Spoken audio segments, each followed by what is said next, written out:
How do you hit that sweet spot Yeah. between being considered, the pushover or the mat, and being, the bitch, Yeah. It's like how do you do that, right? How do you find that happy medium? And it's harder, especially when you're talking about a very male dominated Yeah. field. So I would say, like, especially in order to avoid those arguments, like you said this, being able to give that context first. I can see how this may seem like it makes a lot of sense because context. I'd like to invite you, though, to consider blah. So you can be diplomatic, but at the same time, you give that little bit of the context in the beginning and you can be courteous and bring the person into, I just want to invite you to consider or have we thought about the impact of X, Y, and Z? Welcome to From a Woman to a Leader, the podcast for ambitious leaders in tech who are ready to grow their confidence, influence, and leadership without burning out or pretending to be someone they're not. I'm your host, Limor Bergman Gross. In this episode, I sit down with Maria Garaitonandia.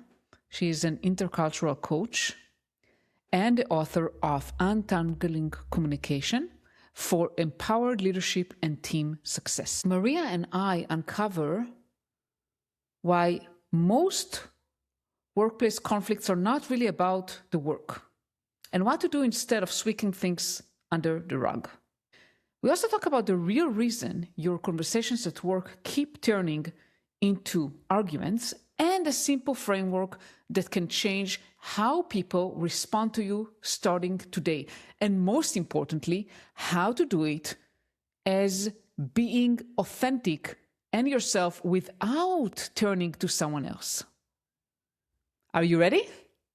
Let's dive right in. Hi, Maria. How are you? I'm great, Limor. How about you? Very well. Thank you. Yeah, and I know that you are an intercultural coach. So before we dive into topics I think are going to be super, super relevant, conflicts and being assertive and all that, tell us a little bit, what is being an intercultural coach? What does it mean? Well, as you may know, many of us are working interculturally, but even before that, you had people that were moving from one country to another, leading teams, working with different groups of people. And sometimes you can get yourself into trouble inadvertently because you don't know the rules of the game in the new culture, right? You might misinterpret the way that people speak to you or the way they act. And my job as an intercultural coach has usually been to help either an expatriate executive figure out the rules of the game so that he or she can be effective jumping into that leadership role, or maybe even helping teams like in different parts of the world work together in a more harmonious way so that they don't run into a whole bunch of difficulties as they're trying to get things done. For sure. And this is so relevant. I mean, I feel like nowadays more than ever, because since everything is global, everything is remote or hybrid, like I think it used to be that way also in the past, but now even more so. Yes, because now we have all of the technological tools that let us, I mean, you and I, we're across the globe, right? And we can talk to each other at the drop of the hat. We can collaborate. We can work on projects. But it doesn't mean that we don't have a different filter in how we see the world or do things, so that if I jump into a project with you, assuming that you think the way I think and that you work the way I work, we're gonna have a few moments where we're probably gonna clash because you know what happens when you assume, right? Exactly. So Assumptions are very dangerous.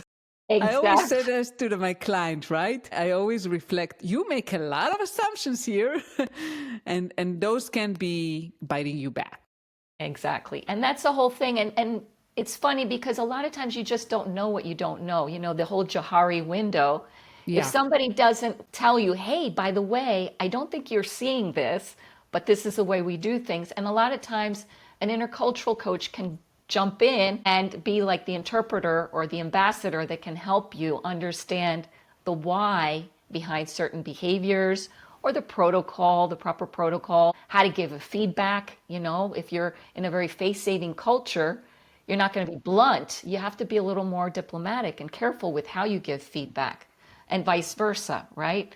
Helping people not take certain things personally. So you're kind of like the intermediary between two different cultures to help them understand each other a little better and to untangle all of those communication knots. Definitely. Any kind of common mistakes you see, especially like, okay, we're looking at people in the US versus the rest of the world. And I live in Israel, so I work with the US since almost day one of my career. And sorry if I sound judgmental here, No, go for it. but I used to feel like those Americans think the world circles around them. Like I hear that a lot. everything is in the US, especially in California, okay, in the Bay Area. So I'm curious, from your experience working, I assume, with a lot of people in the US, what are some common challenges or mistakes you see people make in terms of working with different cultures? Well, in my case, I lived for 20 years in Mexico. So I was the kind of person who had one foot in one culture, one foot in the other, and I would help bridge some of those differences. One of the things that I would notice a lot between Americans and Mexicans would be that Americans would get, for example, frustrated because I'll give you a silly example. There was one guy who would complain that when his Mexican colleagues would write to him on a chat or whatever, that they would start off just by saying, "Hi, how are you?" And then they would just stop. And he's like, why are they wasting my time with all this silly small talk and not telling me what they want? And I had to tell him, dude, they have been taught that you need to always greet a person first and recognize their humanity before assuming that you're there just to solve their problems. It's rude to jump right into business or with a request without properly greeting someone first. So, and that's just one example, but it illustrates the difference between being more relationship oriented, in your culture versus a more task or pragmatic approach. Yeah. So I would find that both Mexicans would complain that Americans could be kind of brusque and just, the Americans would be like, I feel like they're talking in circles and I don't get what they want. And, so that's kind of an interesting thing. And of course, that's going to have an impact on what you give priority to. It doesn't mean that Americans don't care about people. It doesn't mean that Mexicans don't care about objectives and tasks. It just means, what do you put on the first level? And then how does that affect the way you speak to each other? Yeah, for sure. I mean, I can say that me personally, and I think the Israeli culture is very direct and down to business, right? We don't have time to waste. So exactly. And a lot of times I stop myself, say, okay, Limor, you have to first relax, say hi, be a little bit more personable before you just tell you got to break the ice. You got to, warm the person up to you, Yeah. And we said that we'll talk about conflicts. And, this is one of the challenges I faced, and I see my clients face all the time in the workplace, at home, friendship, with their friends. It's always a tough one. So tell us, how do you see conflicts? What are the main causes and how do we go about resolving them? I would say that probably, especially in a work environment, most of the conflicts that come up have to do, yes, from a structural perspective. So who decides what? How are we going to divvy out the resources we have? How do we determine performance? All of that stuff, of course, there's going to be differences of opinion of how that is carried out. But then you've got the other elements of conflict that have more to do with personality, with communication, with your background. So those things also, what we just talked about, the cultural difference. Yeah.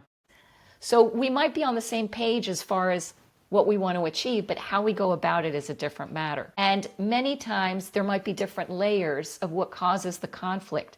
It can be something as simple as, you're annoying me because you're asking me how I am instead of just getting down to what, or it could be you gave me feedback which sounded a little harsh, or it could be that your way of wanting to do something is different from my way.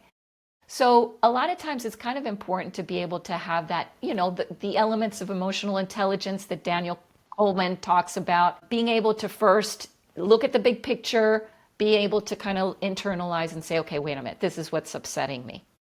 And then secondly, what am I going to like let loose, or am I going to have that self-control? And then I always say that the biggest step is that third one, when you are looking at the other party and thinking what could be the rational reason why this person is saying or behaving the way they are, looking at it from their point of view. Okay, what could be the story? And then, of course, how you manage the relationship. And I never forget, and you probably read this book, the one on 7 Habits by Highly Effective People. Of course, yeah. Okay, do you remember the scene where Covey is sitting in a subway and there's a dad with 2 kids and the kids are really misbehaving? And he's like so annoyed because the dad's not doing anything. And then he turns to the guy and he's like, dude, take care of your kids. And the man says to him, I'm so sorry. I just left the hospital. My wife has just passed away. Yeah.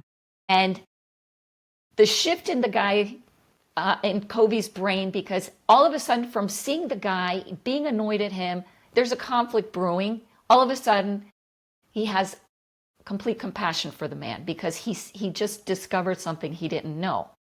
And that stayed with me because a lot of times we don't know. There's a saying in Spanish, cada cabeza es un mundo. Every head is a whole world. Yeah. You never know what the other person is going through, what they're thinking, what they're feeling. They may have the best intention, but what do you know? You're not privy to the information in their mind. So I think that emotional intelligence is like the cornerstone of every conflict, being able to have that maturity to go in and say, well, wait a minute. Am I being fair? Do I know what's really going on?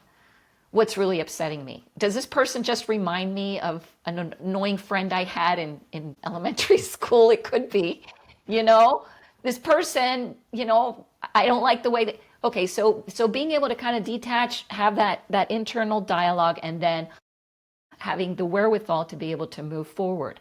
And then, of course, there's different ways that you can approach conflict. But that first mind frame step, I think, is essential anytime we talk about conflict.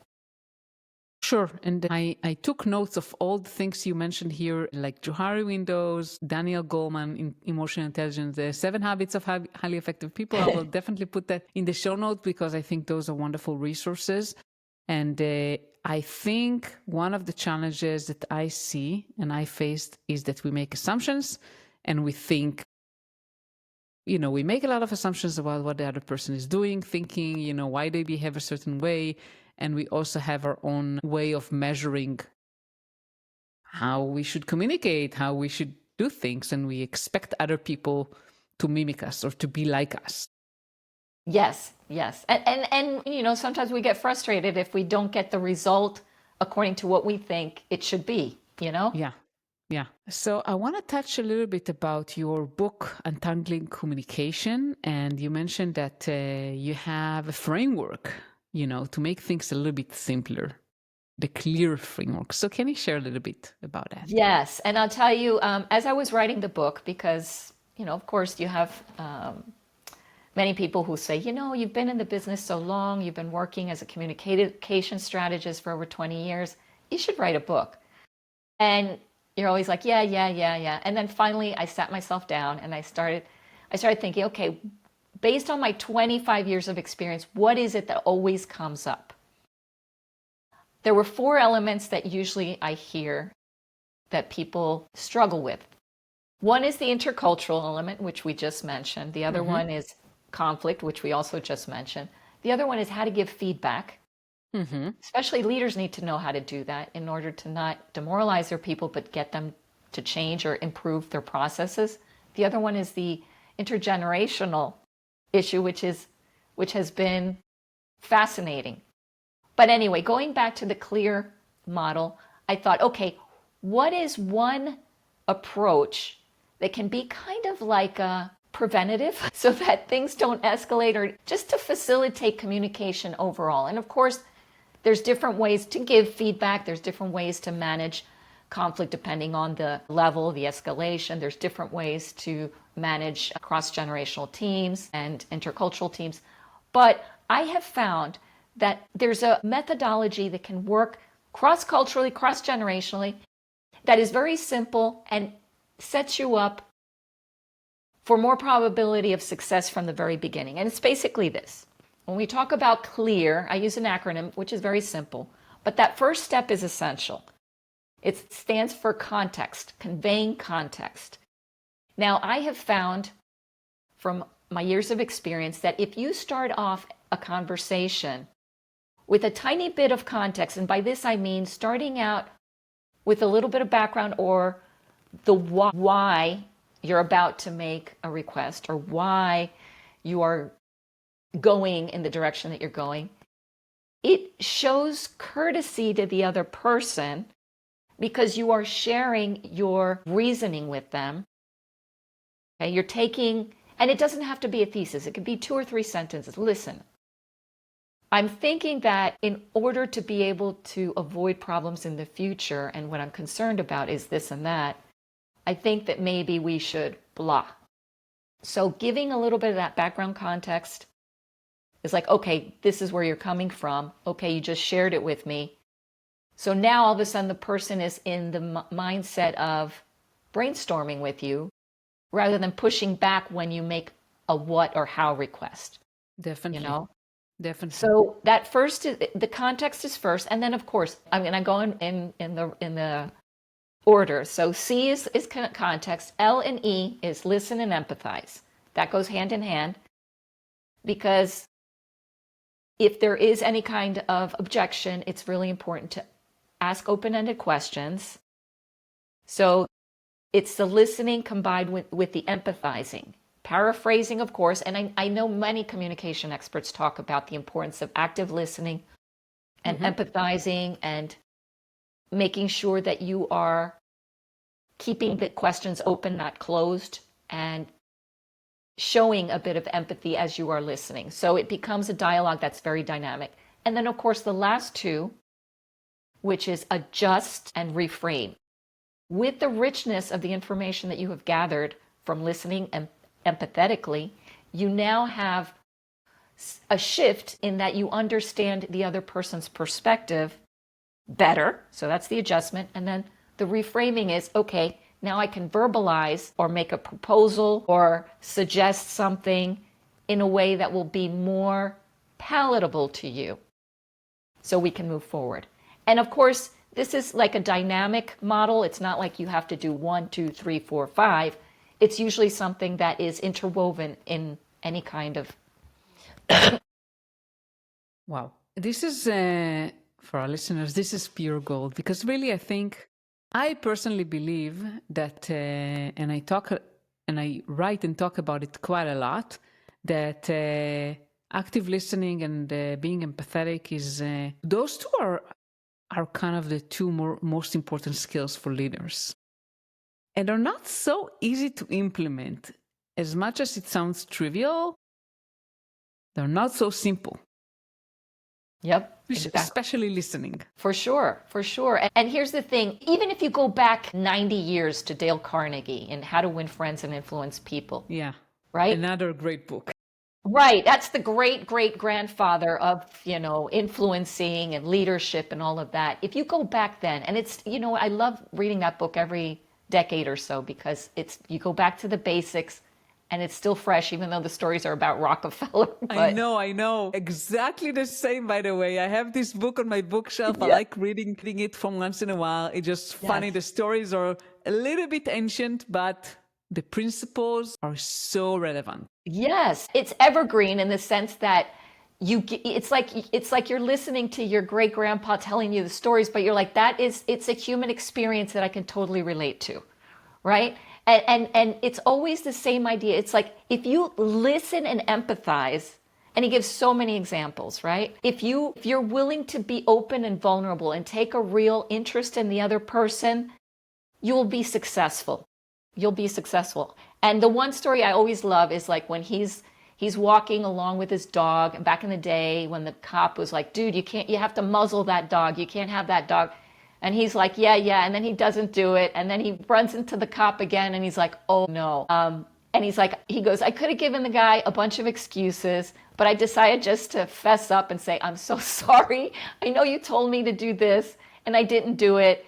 And I know I deserve a fine. I'm really sorry. And he said that the guy actually is like, look, kid, don't worry. I'll tell you what, from here to here, you can have the dog off the muzzle, off the leash, whatever. But from here to here, no.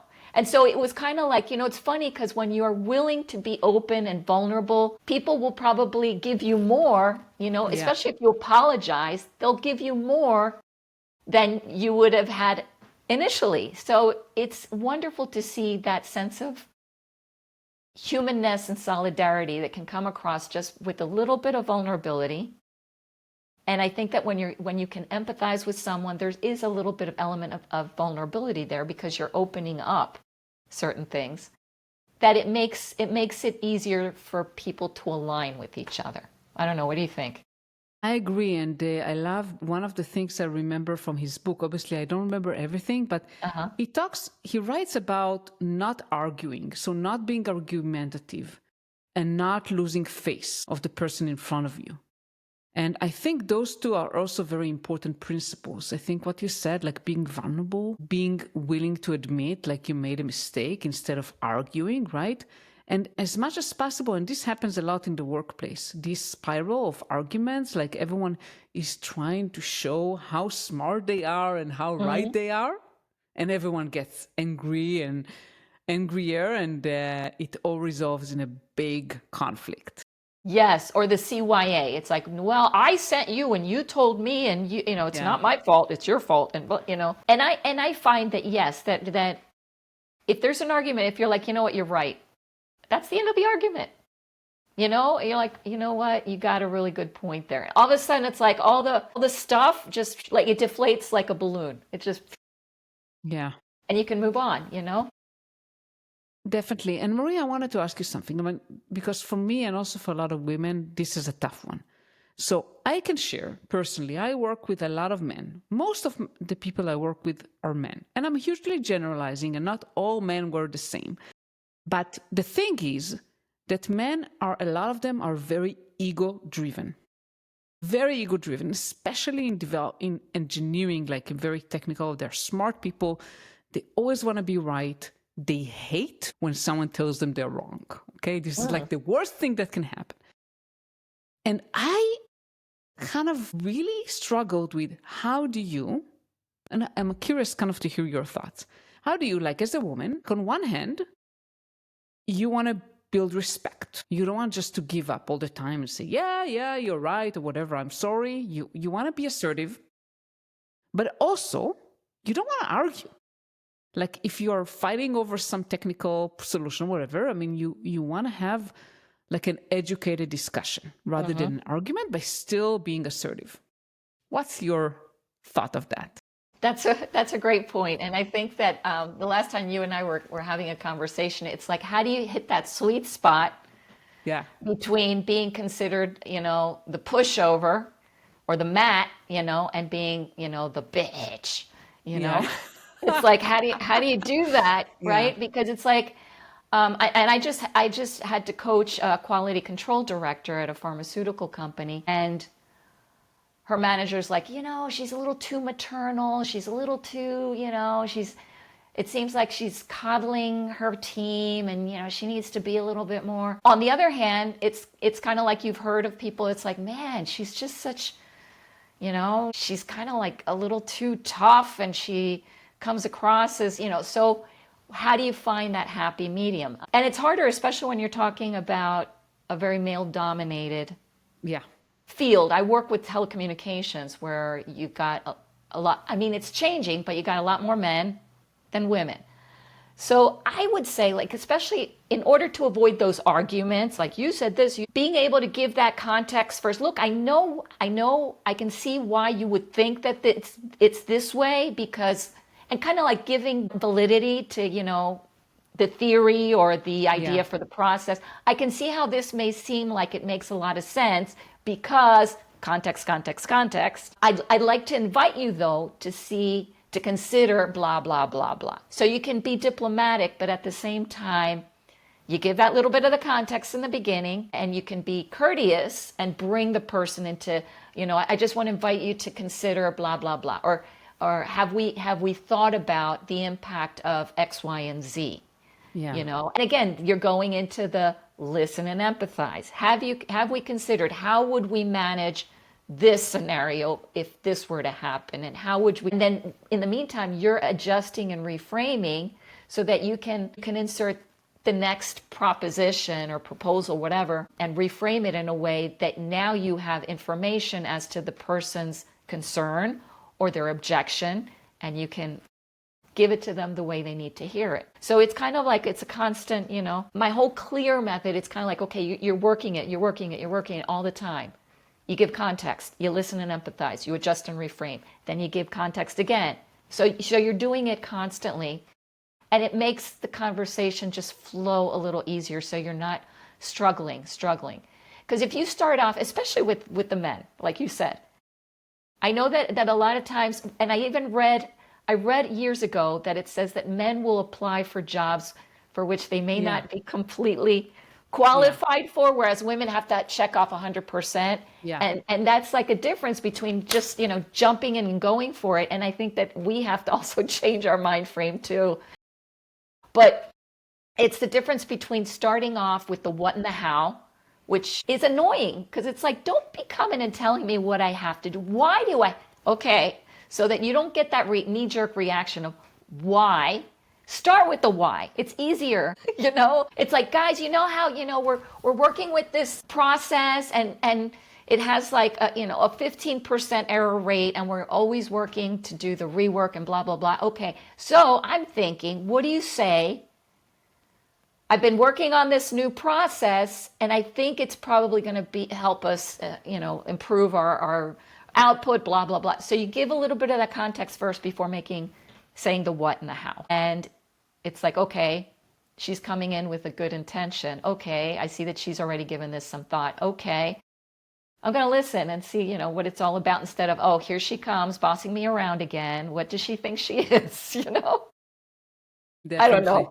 I think that what you said really resonated with me, and it comes down eventually, as you said, like this dance, right? Asking powerful questions. I mean, the way I found works most effectively with, people that come with a lot of opinions and ego, and it's like, you don't want to, as Dale Carnegie said, like, you don't want to lose face. You don't want to get into an argument and say you're wrong, right? I mean, because some people even get offended by it. Rather than, have you thought about that? Uh-huh. What do you think will happen if XYZ? So challenging and having a conversation with thoughtful questions is maybe sometimes the longer route, but eventually leads to much, much better results. I have heard in some of the leadership workshops that I've facilitated, when I ask people, okay, think of a leader that you've had that you really admired, it's incredible to see that a lot of what they describe as being wonderful leadership qualities it's a sense of respect, which you show in the way that you communicate. A good leader is situational, and they know how to switch it up when necessary, right? Yeah. They are able to observe and adapt to different styles so that they can bring out the best in each team member. And if you have that ability to adjust and reframe, okay, I get it that you need a little bit more face saving. I don't want to hurt your feelings. You need for me to be a little bit more straight and to the point. So being able to do that dance is what makes a great leader. And usually people will refer to that sense of feeling heard and respected. Sure. Eventually we're a human being, and we need to feel connected. We need to feel like someone pays attention to us, right? Someone cares. Exactly. I mean, people sometimes are like, there's no room for talking about how you feel at work. And I'm like, dude, you can't just say, you're not a robot. I mean, you can deny it and pretend like you're still focusing on the problem, but ultimately the conflict is coming from how you're feeling about how that interaction is going down. And you can either ignore it and keep stumbling. It's almost like you're sweeping all of the dirt under the rug, and eventually the rug has this huge lump under it, and you keep tripping over that same lump. And you can keep doing that and pretending like nothing's wrong, or you can be like, okay, wait a minute, let's sweep this out. You know, we need to talk. I'd really like for us to have a smoother relationship, and maybe we haven't gotten off on the right foot. You're being open, vulnerable, and you're giving context. Yeah. What do we need to do in order to feel like we can trust each other? What do we need to do in order to feel like we are collaborating? I think we need to do a timeout and talk about the relationship. I know it's super scary and most people are like, forget it, I'm never doing that. Yeah, but if you still have to work with a colleague and every time you think about it, you break out in hives or you try to avoid them, it makes your life harder. And believe me, it's impacting the bottom line. It is. Yeah, it's very uncomfortable. I know it's very uncomfortable to put those things out there and talk about how people feel, but it's important. And I think it's a matter of practice. Also, like listening and your clear model, like this is a matter of practice. You have to practice it all the time. And the more you practice, the better you become. And you said more adaptable, like you become situational leader. You're able to adapt. For sure. For sure. And practice makes progress, right? Yeah. Wow. Wow, Maria, it's been a wonderful conversation. And before we end today, just share with us, you know, how people can find you. Obviously, I will share all the links, but kind of share where you are at. How can our listeners find you?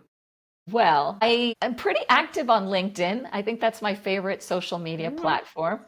You can find me also. I have my webpage, globalbridgestraining.com, or Maria Garaitonandia, Right. if you can spell it. Okay, so you don't need to spell it because we are going to put all the links in the show Yes. notes and you're going to send it to me. So Yes. no need to spell here. Thank you, Maria, so much for such an insightful conversation. Thank you, Limor. It's been a pleasure speaking with you. Likewise. Thank you so much for listening to the episode. I hope it was valuable for you. Don't forget to subscribe to the podcast on your favorite podcasting platform and share it with any woman who needs to hear it. And I'll see you next week. Bye.